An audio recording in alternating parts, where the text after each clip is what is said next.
বিতর্কিত এক সিদ্ধান্তে বিশ্বব্যাপী সমালোচনার মুখে আইসিসি। নিরাপত্তা শঙ্কায় ভারতের টি-20 বিশ্বকাপের ভেন্যু পরিবর্তনের যৌক্তিক দাবিকে পাত্তাই দেয়নি ক্রিকেটের সর্বোচ্চ নিয়ন্ত্রক সংস্থা।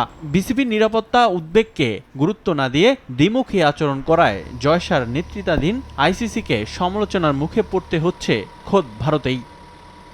সময় স্বল্পতার কথা বলে বাংলাদেশের দাবি মানেনি আইসিসি, সুযোগ দিয়েছে স্কটল্যান্ডকে।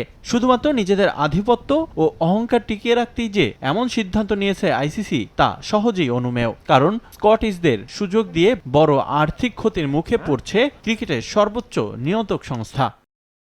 অস্ট্রেলিয়ার ক্রিকেট সাংবাদিক অ্যাড্রিয়েন মেরেডিথ তেমনি কিছু তথ্য প্রকাশ করেছেন। বিশ্বকাপে বাংলাদেশ ও আয়ারল্যান্ডের গ্রুপ পরিবর্তন করে নতুন সূচি দিলে শুধুমাত্র বিমান টিকিট পরিবর্তনে বাড়তি কিছু অর্থ খরচ হতো আইসিসির, যে সংখ্যাটা ৫১,০০০ মার্কিন ডলার। কিন্তু স্কটল্যান্ডকে বাংলাদেশের জায়গায় অন্তর্ভুক্ত করায় আইসিসির খরচ হবে প্রায় ৭ গুণ বেশি, যার হিসেবও দিয়েছেন মেরেডিথ। ১.৫ যুগ ধরে ভালোবাসার নিড়ে এসিআই পিওর সল্ট। স্কটল্যান্ড থেকে ভারত যাওয়ার বিমান টিকিট ভিসা বাবদ খরচ হবে মোটা অঙ্কের অর্থ।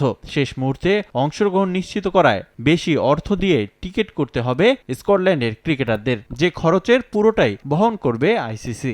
সব মিলিয়ে স্কটল্যান্ডকে বিশ্বকাপে সুযোগ দেয় আইসিসির খরচ হবে $৩,৩৯,০০০। বাংলাদেশের ভেন্যু পরিবর্তন করলে $2,৮২,০০০ কম খরচ হতো আইসিসির।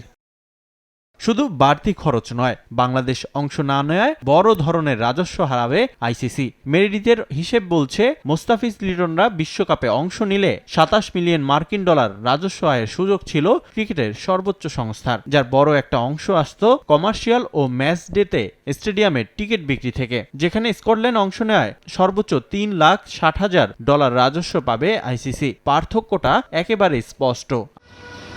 সবশেষে বাংলাদেশকে বাদ দিয়ে স্কটল্যান্ডকে সুযোগ দেয় আইসিসির সমালোচনাও করেন মেরেডিথ। রিফাতুল ইসলাম মিরন, সময় সংবাদ।